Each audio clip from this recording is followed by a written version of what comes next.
I'm Tori. I thought a good introduction to this space would be to talk about my deconstruction story, because a lot of people have a lot of things to say about deconstruction that just aren't true. And I would just like to lay the foundation and share my story in my own words, and then maybe all the other content I make will make sense in light of the story I'm about to share. I really don't think it's beneficial to get into the super details of all the different churches and different things I went to. So early on, I had a pretty substantial influence of a very fundamentalist, some have used the word cult, and the communities that surrounded that. I was homeschooled, so naturally, even though my family wasn't very fundamentalist, I was exposed to a lot of that culture. And it really influenced me.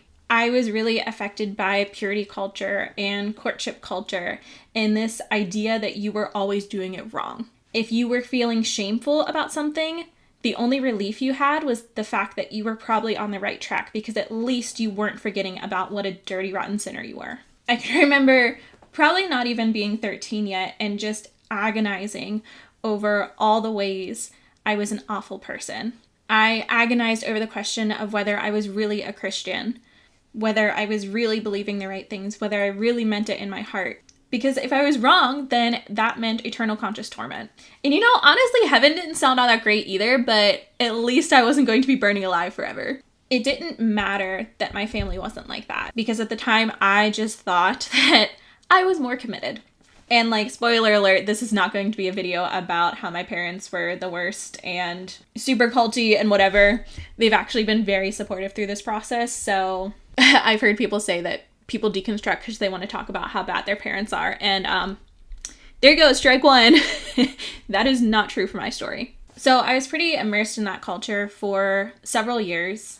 I would say several formative years. And at the time, even though there was so much that I internalized and so much I just sort of implicitly believed, there was still a part of me that would hear things and be like, no, that's crazy. That's ridiculous. I am not going to believe that. Things like keeping people at arm's length until they become Christians, and then you can bring them into your lives. Moralizing mental health struggles, because at the time I had mental health struggles and I knew the things that they were saying were not true. I thought the rules about courtship were just absurd and did not match with real life. So much of my deconstruction has been going back and realizing that my intuition was right all along, which is the very thing that they would demonize.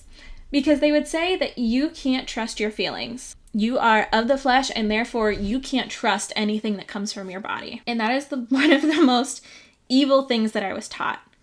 Because all along, my body was telling me that these things aren't true. These things are not healthy. These things are not right. And I was taught to ignore that. And not only was I taught to ignore that, I was taught that that was the devil. The devil was trying to lure me away from God by giving me these feelings that everything around me was not okay. And that's what keeps people in it. They think that they are at risk for burning alive forever if they question what they are taught. But I'm sure we'll get into that in a different video. So after that time in the fundamentalist space, my family started going elsewhere. It was different in a whole lot of ways and was very helpful at that time in my life. But eventually there were some issues that I just couldn't accept anymore. It was a really great landing space to learn about grace and kind of get me moving in the direction of I'm not a worthless piece of trash. But I saw a lot of issues that were very akin to the Mars Hill situation and just some structural stuff that really made me pull away. Not only that, but this was sort of in the early era of a certain political view really moving into the church and just becoming one with the theology. I would say by the time I went to college, I was really questioning a lot of the things I believed. At that time, I would have still identified as a conservative Christian. I would have believed a lot of the things that people believe today in evangelicalism, but it was a lot softer than the fundamentalism I had come out of before. I ended up at a Christian college, which was something I said I would never do. Honestly, it is one of the few things in my life I'm like, no, I think I was really meant to be there. I think that was where I was meant to go. And to contextualize that, I always said I was not going to go to a Christian college if I studied psychology, which is what I did. And that's the thing, early on, I knew these things. I knew right and wrong, but I denied it the entire time. There were certain things that slipped through though, and this was one of them. And I know it sounds silly, but like I literally just like ended up there. Like everything up to that point was so unserious. I was like, this is the school I'm going to go to. And people are like, why? What do you like about it? And I'm like, I don't know. This is just where I'm going to go. I'm going to go there. And they're like, well, that's a hard school to get into. What's your backup plan? And I'm like, that's the plan. There is no backup plan. This is the plan. So I got in. And honestly, it was a very good experience. I do feel like I got a good education in psychology. There were definitely some biases for certain professors, but overall, it set me up well to go into the field and later into grad school. And so with all of that said, with this being a Christian school and all of that, in my classes, I really had the space and really the permission to think about things differently. And I think one of the biggest things that happened was, whether it was in my classes or hearing my classmates talk or the speakers at our chapels, I really saw beliefs I professed to have on display, and I didn't like them. I was very startled, in fact. And I just started to feel really icky about it all. And so I started to change my mind. And that to me was not a big deal. And even at that time, I was sharing some of my changing beliefs on social media. Just my personal social media. I didn't have anything public facing at that time. And I felt like for the most part, it usually went pretty well. Even the people from some of those more conservative fundamentalist spaces would engage with it. And they might not always agree, but they always encouraged me to keep exploring. They would tell me that I made them think. They would encourage me to continue sharing my process. And so I didn't feel much dissonance about it. I still felt like I belonged. While I was in college, there was a year that sort of really changed my life, I guess. I spent 4 months abroad in Ireland. I came back for a few days, and then I went and worked on a Native American reservation for the summer. And of course, I came back from that 9 months later, and people were asking me about Ireland, and all I wanted to talk about was my experience on the reservation. But that chunk of time completely changed my life. I had spent 4 months in another country, and this was sort of in the wake of the 2016 election.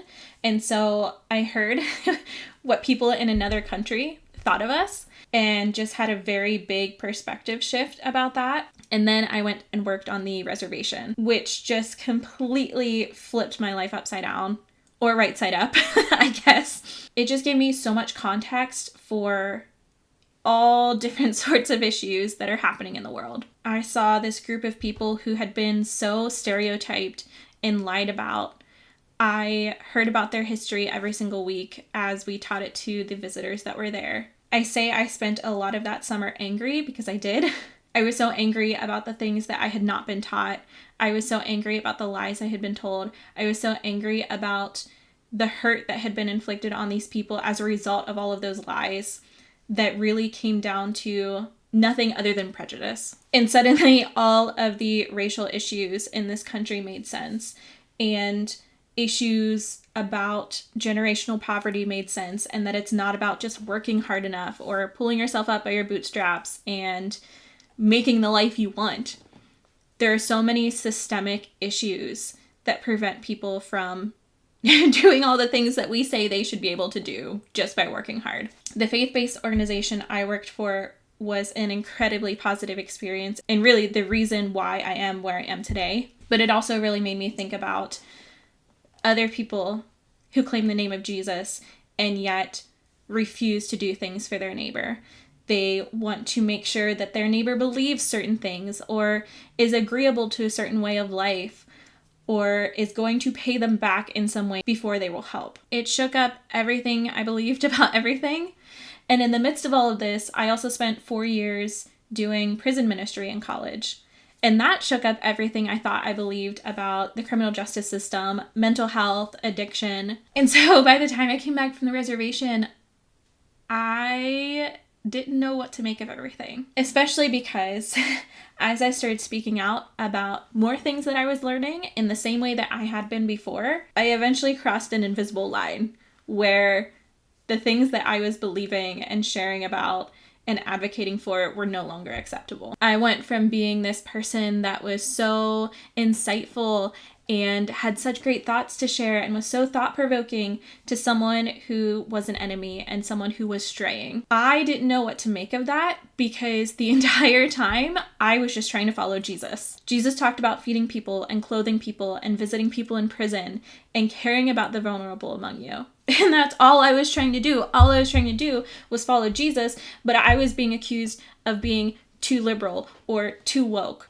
And that's when I really had to confront this dichotomy that was set up for me when I was in those fundamentalist spaces. And that was, you could either be Christian or a liberal. You could not be both. And the more liberal you were, the less Christian you were. And so I was at this point that felt so twisted in my brain because all I was trying to do was be like Jesus, but I was being told that I was over here. I could no longer be like Jesus because I was a liberal. And yet I didn't care about politics. I didn't care about social constructs. I just wanted to be like Jesus. So I continued talking about some issues, but I retreated in a lot of ways. So there was all of that. And then everything that was 2020 and 2021 happened, and this dissonance and stress and tension kept building and building and building. And then finally in March of 2021, I was sitting in a class where the teacher said, basically, the violence that was inflicted on Native Americans was an act of God.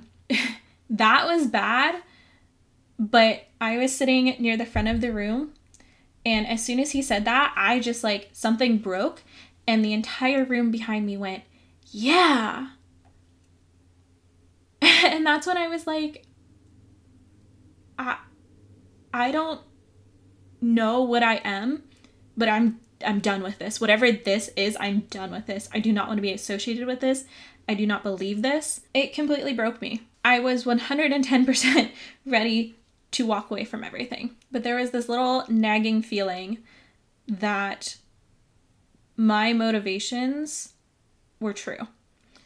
That me wanting to follow Jesus was truly what I was trying to do. And there was something to that pursuit. Because up to that point, even though I had these little inklings about Jesus, I had been taught how to view Jesus. I had been taught a certain perspective about Jesus. Even though I was taught to read the Bible for what it means, not what it means to you, when I tried to do that, I was accused of being a heretic. I was accused of straying. I was accused of going along with my flesh. And that's why when people say, oh, people like you need to understand that it was people who hurt you, not God. And yet, those very people are, number one, the ones doing the hurting. And number two, they're the ones who are teaching these things as if they are from God. We didn't get that free will thinking choice to think about whether these things are from God or not. We were taught that they were, and if we questioned them, we were going to hell. So yeah, it was people who did that bidding, but they claimed that they were doing it on behalf of God, and we did not have the freedom to think otherwise. So not long after that incident, I started posting on Instagram. I did not tell anyone that I was creating that space. I did it somewhat anonymously and posted on there for, I'm still posting on there now, but I had it in my head that if I reached 500 followers and I stuck with it, then I would tell people. And that's exactly what happened. I eventually reached 500. I told the people in my life. I went public with it. And my faith is better because of it. I do believe a lot of things that are more in line with progressive or liberal ideas, but not because they're progressive or liberal ideas. My main motivation is to follow Jesus wherever that leads me, no matter who that makes mad. And that's exactly what I intend to keep doing. So I created this space because Instagram has been really great. I started posting on TikTok as well, but some things just need a long form YouTube video in order to really unpack. I'm not seeking to post on here regularly. I'm just going to do whenever there's a topic that I feel like needs this sort of content, that's when I'll do it. But I'm very interested in issues that intersect with the Christian church and also mental health, because I work in the mental health field, and that obviously has a lot of different intersections with the Christian church in ways that I have a lot to say. So if you're interested in those things, feel free to join me here, subscribe. Like I said, I'm not going to be super consistent on posting, but I do post semi-consistently on Instagram. So feel free to find me there. And yeah, I hope this is helpful to you on your faith journey or wherever you're at in life.